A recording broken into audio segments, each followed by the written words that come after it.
Now I'm going to have that song stuck in my head for the whole week.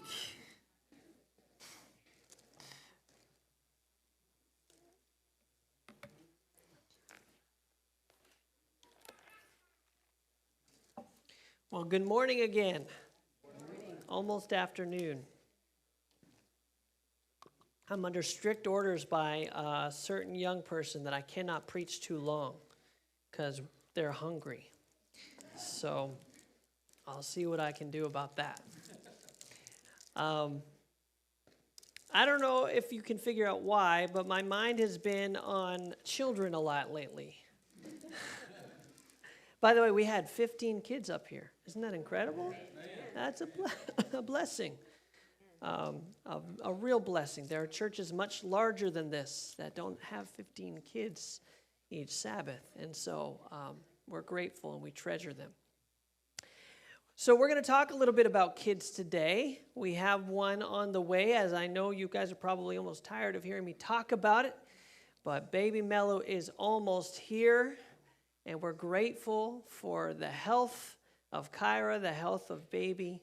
And it's just turned my mind to what has the Bible been talking about with kids and with young people. I used to be the chaplain and Bible teacher of Atlanta Adventist Academy. And I'd be invited to preach at different churches. Oftentimes when we had a church takeover, we called them Super Sabbaths. I'd love to get them down here, but we're low on their list, so I don't know if we'll ever get a chance. But they would take over the whole service. They would do the choir, the bells. Sometimes we could get a student preaching, and it was very wonderful. But I would always start the same way. And I started by this statement. Maybe you've heard it before. Have you ever heard that youth are the future of the church? You heard that? Amen. Here's the thing. I think I actually disagree with that a little bit. And the reason why I disagree with that is because I don't believe the youth are the future of the church. I believe the youth are the present of the church, just like anybody else in this room.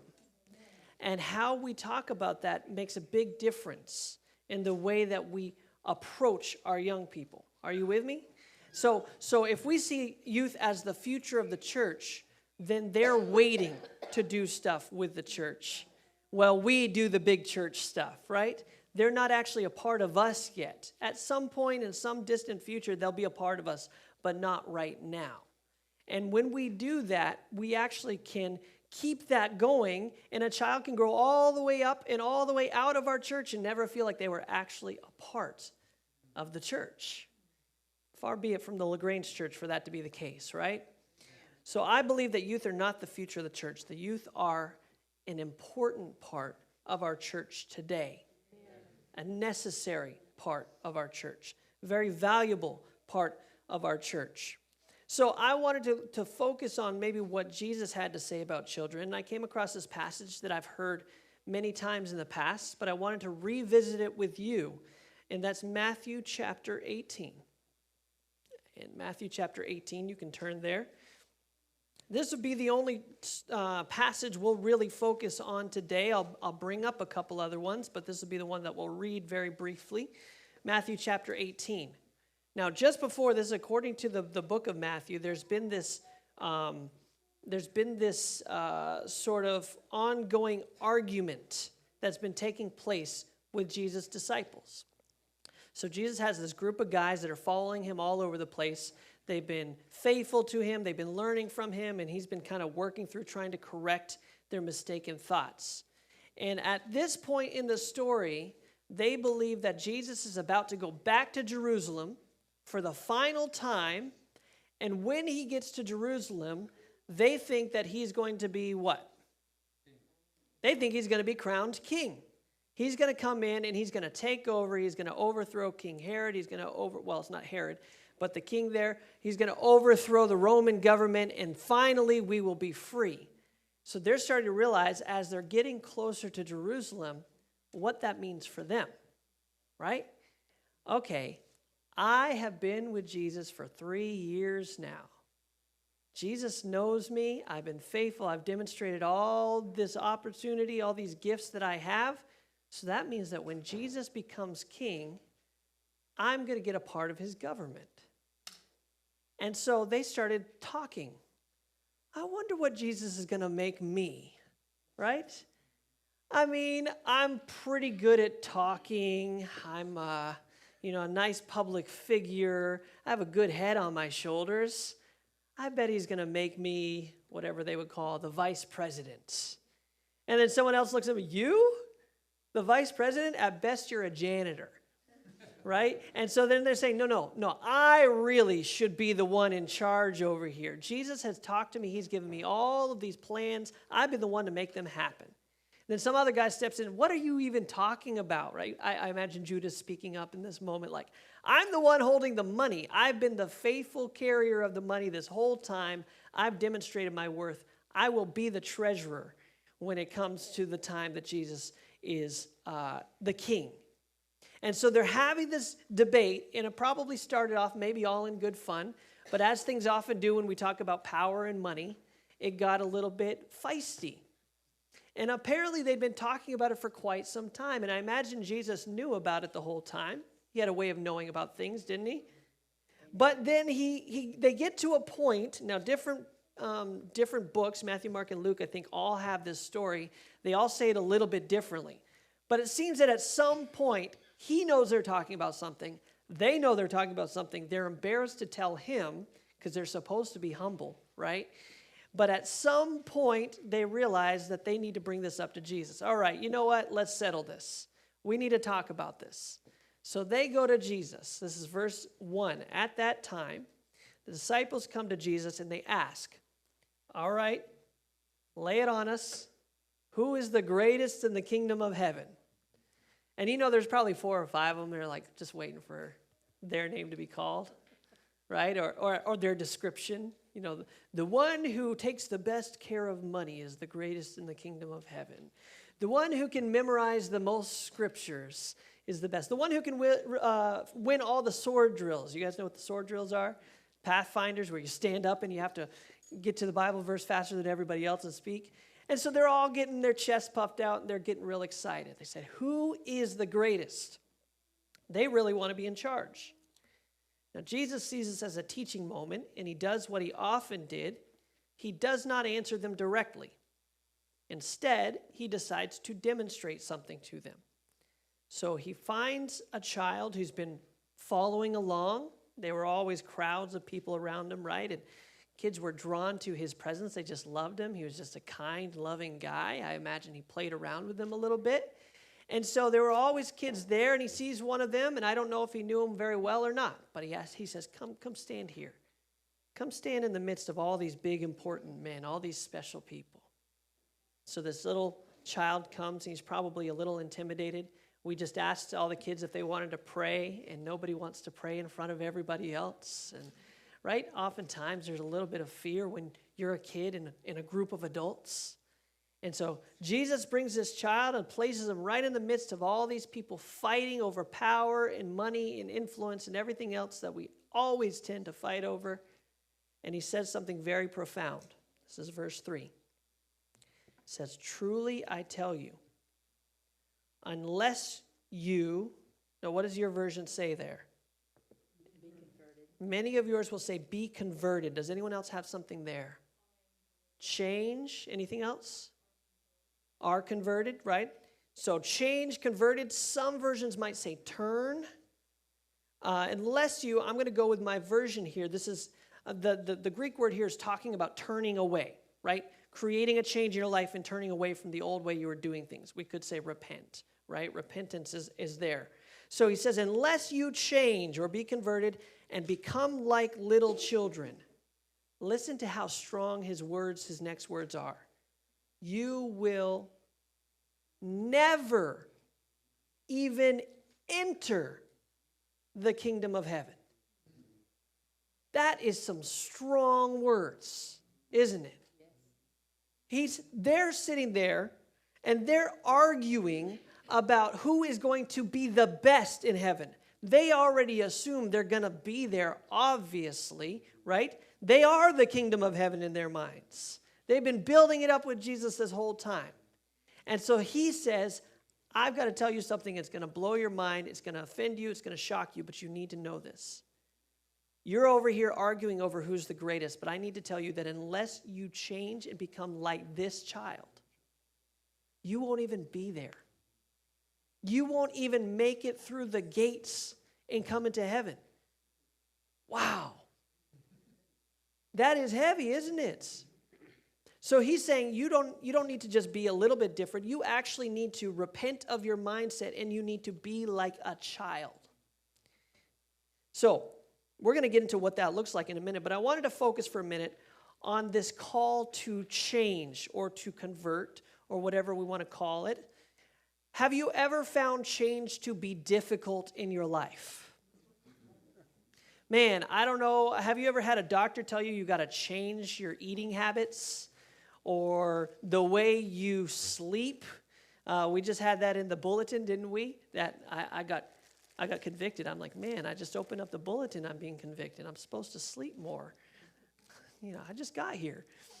Okay, but we're told to change, and what we find oftentimes is change is very difficult. And oftentimes it's extremely uncomfortable, isn't it? Because we like normal. In fact, our whole world is about being in normal. Whatever normal is for us, our bodies crave it. Have you ever heard that word homeostasis? Someone tell me what homeostasis is. This is your test of the day. The body's constant effort to keep everything in balance. Trying to keep everything in balance. If you divert away from that, your body's pulling right back to it. And until you create a new normal, your body's always going to pull back to the old normal. Same thing in our minds, right? So if we have a certain way of thinking and we're challenged to think differently, our mind is always going to try to pull us back to the old way of thinking until we've actually changed over a long period of time. So change is hard, and we all grow up in certain ways, doing certain things that we think are normal growing up, and it's not until we get older that we realize that maybe that wasn't as normal as we thought. Have you ever had that experience? Do you have any family traditions that you thought were normal, and then you realize that actually most other families don't do that? I can do a little crowd participation here, because does anyone want to share a tradition that you had growing up that you didn't realize until you were older was not what everybody else did? David.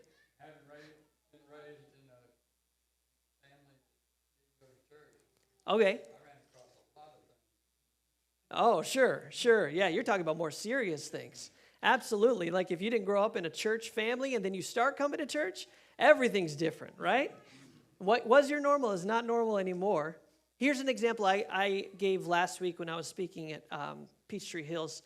My family loves Christmas, so growing up, they made a big deal out of Christmas, and one of the things they had, we always had a stocking, right? Raise your hand if you ever had a stocking growing up for Christmas. Many of you did, not everybody. I know not everybody even celebrates Christmas, but our family did, and we had a stocking, and in the bottom of the stocking, there was always two items every single year. There was an orange, and there were a bunch of nuts. Now, raise your hand if you got an orange and a bunch of nuts in the bottom of your stocking. More hands here than were over there with all that crowd. When I said that over in Peachtree Hills, I got a bunch of blank looks. Everyone's like, what are you even talking about? I thought this was normal. Oh. You got peppermint every year.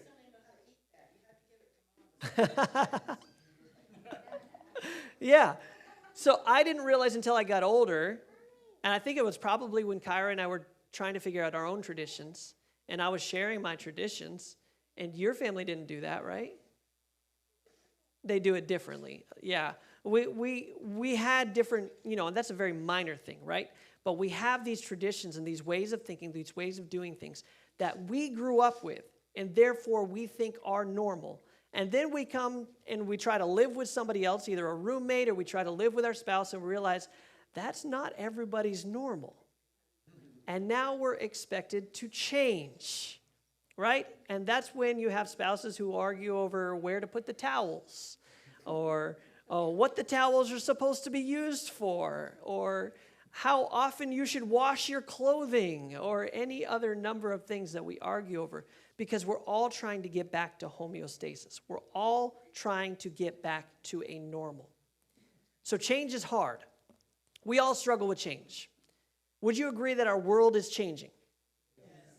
Our world is changing so rapidly. In fact, it is changing in many ways faster now than it ever did before. So we have identifiable generations, right? We talk about the silent generation. We talk about boomers. We talk about Generation X, millennials, Generation Z, and so on. There is research coming out that Generation Z is like the last identifiable generation because things are now changing so fast that we're calling them micro generations. Every 5 years or so, things are so different that you can actually note the differences between the groups of children. That's wild. That's how fast things are changing. It's very uncomfortable for us. So, have you ever heard, for millennials, we had this term, and we said, okay, boomer. Have you heard that? It's a little bit of a disrespectful term. Anybody heard that before? Okay, boomer was the millennial response because we felt like boomers were always talking down to us. Back in my day, we were better than you in every way, right? Like we had this, we had that. Kids these days don't understand it. And so our response, our disrespectful response was, okay, boomer, right? Like just leave me alone and let me live my life. But you know what I've found? Now that I'm no longer the young person, which I'm still not ready to accept, but now we have the Generation Z below us. And do you know what my friends are saying about Generation Z all the time? The same exact thing. When I was younger, kids talk so funny these days. It doesn't make any sense. I don't understand what they're saying. They have no work ethic. They say the exact same things that our parents said about us. The reality is we are all struggling with change. We're not comfortable with change. We want to do things in the manner in which we have always done them. Are you with me? That's simply the way that we live our lives. So when Jesus calls his disciples to change and be like a child, that cut them pretty deeply. Number one, you're expecting me to change. I don't want to do that. But number two, you're expecting me, a grown man, to learn from a child. And that is just, even in some cultures today, right? Children are to be seen and not heard. Okay? So you're expecting me to humble myself and listen to a child and learn what it's like to be a child, and that's what it means to be in the kingdom? That's a painful thing for a lot of folks. So I want to ask you right now, I think this is important. Jesus tells us that unless you change and become like little children, you will never enter the kingdom of heaven. So that begs the question, a very important question. What does it mean? What did Jesus mean to be like a little child? How do you interpret that verse? Because the way we interpret that determines a lot about what we end up doing as a response. Anybody's thoughts? What does it mean to be like a little child? The difference between being childish, which is what the disciples were being, and being childlike. Trust. They have a trust, absolutely. Humble. Absolutely, that's an important one. Authentic. I love this. I want to actually write these down because these are important. Okay, so I heard trusting, humble, authentic.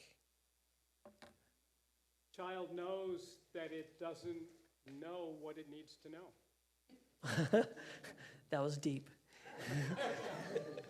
Okay, a child is aware of its own... Of its need to learn stuff. That Okay. It doesn't know.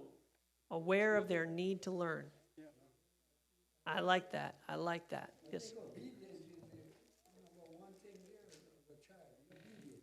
A good child is obedient, huh? You didn't know my children. Yeah, you didn't know me growing up, did you? Obedient, that is important, absolutely. Anybody else had something? Forgiveness, children are forgiving, okay. You're going to say the same thing? Awesome. Anybody else had something? Teachable, curious. Hold on. Now you guys are going so fast. I can't type that fast. I'm old now. Okay, hold on. Teachable, what did we say? I heard open-minded. Curious. Innocent. Loving, innocent. Oh my goodness. This is good. Anything else? I'm going to share a few of my own in a moment, but I like this. What else are children like that we could learn from? Tender-hearted. Yes.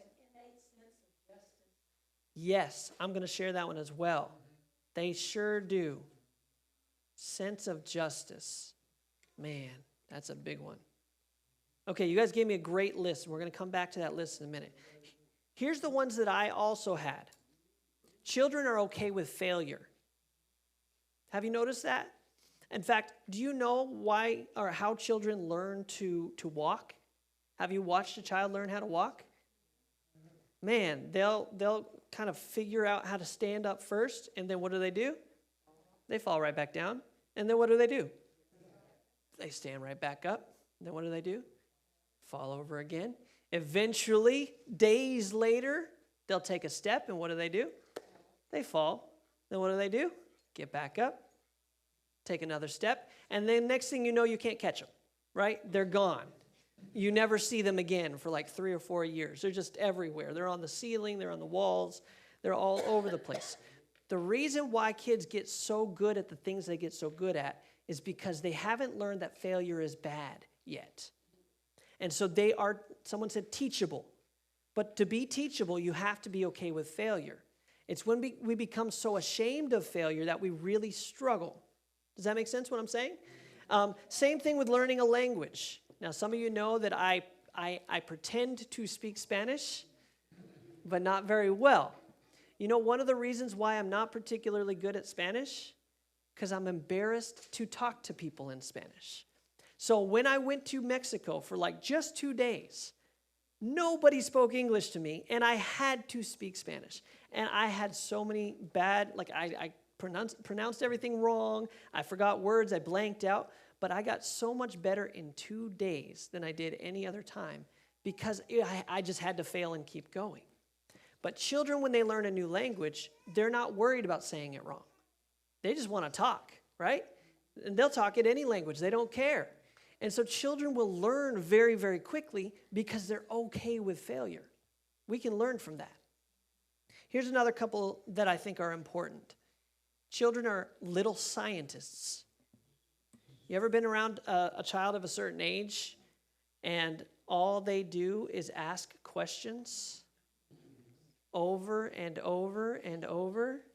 Man, you will never realize how little you know until you have a small child asking you questions.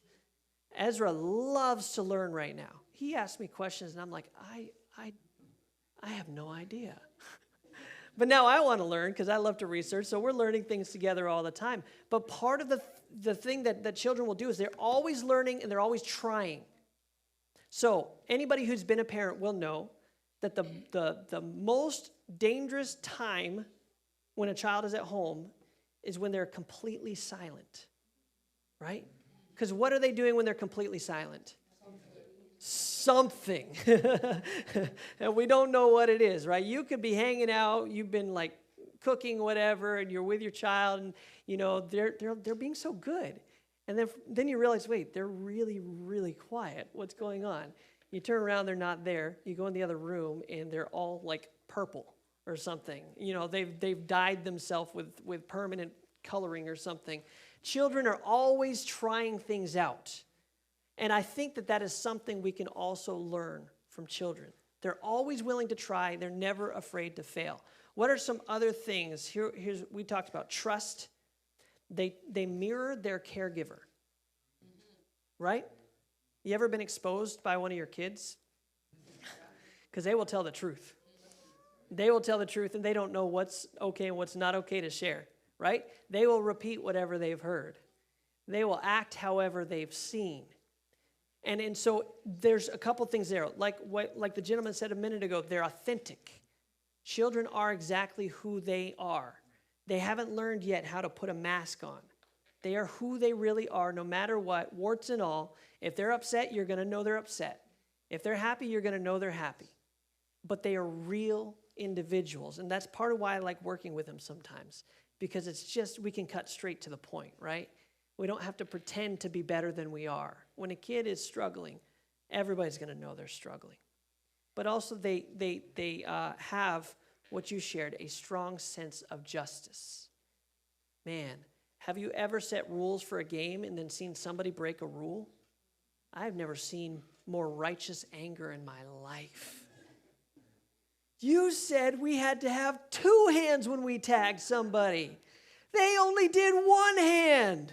And they will be so frustrated that something was unjust. If you make a rule and you don't follow through with your own rule, they're going to talk to you about it, aren't they? They look for accountability and consistency, and they want to be able to trust people.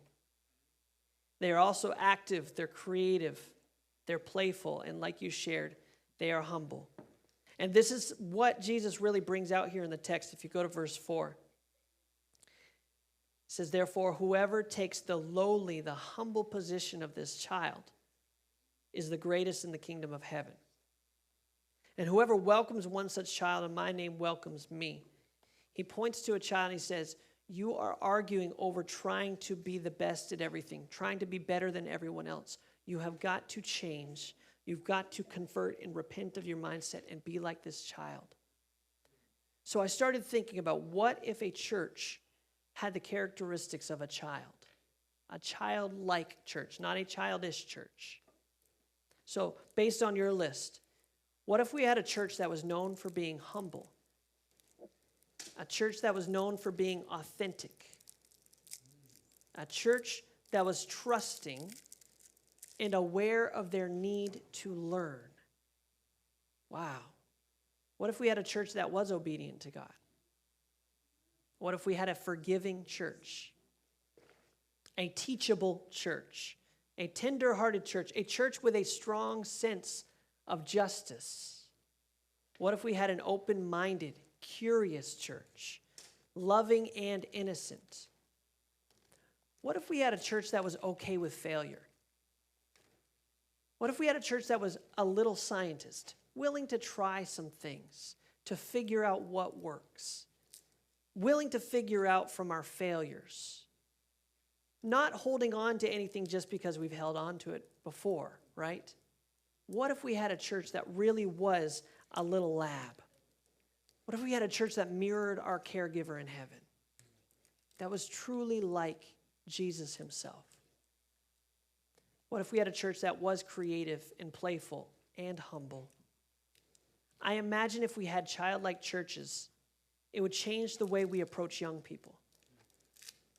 The reality is that we are in an unprecedented time, right? The world is so different from how most of us grew up. I grew up not that long ago, and the world is already much different. So those of you who are older than me, it has changed in such seismic, huge ways. But guess who understands the world the best today? Our children. Of course, Jesus, but our children, because they are growing up in this world. What about instead of speaking about the newest generation in terms that are judgmental, right? And speaking of these generations in terms that show that we don't really respect their values very much, the ones that are biblical, right?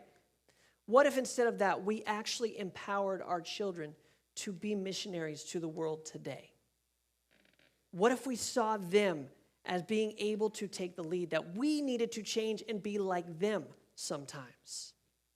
They understand the culture that they grow up in. They understand the language. They know what Riz means in no cap. I just wanted to cringe right there. I just wanted to make you cringe. That was for you. They know this culture. Imagine if we raised up people who were on fire for God in their own armor and in their own generation. What might that look like? I think it might look like David when he was a young person, right? Remember when all of the people who were supposed to know how to do battle went and drew the battle lines and saw Goliath, and then all of them stayed there and didn't want to do anything because they were afraid of failure? And then here comes this young kid who wasn't even supposed to be there, who has this incredible faith in God in a completely different way of thinking. And when he comes in, what do all the adults do at first when he offers to do something? They shut him down. You're just a kid. Okay? You are the warrior of the future, right? But you're not the warrior today.